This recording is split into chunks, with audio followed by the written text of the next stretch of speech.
বাংলা ভাষায় ভূতের গল্প পড়তে চাও, তাও হতে হবে একদম সহজ সরল ভাষায়? তাহলে এই বইটা তোমার জন্য। বইটা হচ্ছে টাটকা ভূত বাসি ভূত। শিশু সাহিত্য সংসদ থেকে প্রকাশিত এই বইটি যেমন সহজ সরল ভাষায় লেখা, তার পাশাপাশি এখানে নির্বাচিত গল্পগুলিও খুব আকর্ষণীয়। একমাত্র বঙ্কিমচন্দ্র চট্টোপাধ্যায়ের স্তিমিত প্রদীপে গল্পটি সাধু ভাষায় লেখা। এখানে পরশুরাম, হেমেন্দ্র কুমার রায়, শরদিন্দু বন্দ্যোপাধ্যায়, বিভূতিভূষণ বন্দ্যোপাধ্যায়, সত্যজিৎ রায়, শিবরাম চক্রবর্তী সহ নানা স্বনামধন্য লেখকদের গল্প রয়েছে।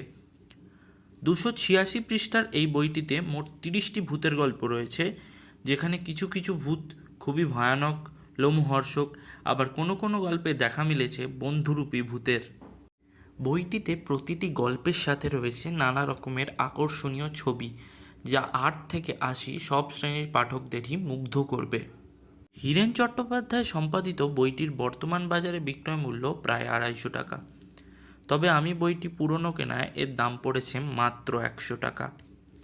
আপনারা এই বইটি পড়েছেন কি না তা অবশ্যই কমেন্ট বক্সে জানাবেন, আর কোন গল্পটি আপনাদের সব থেকে ভালো লেগেছে সেটিও জানাতে ভুলবেন না। Thanks for watching.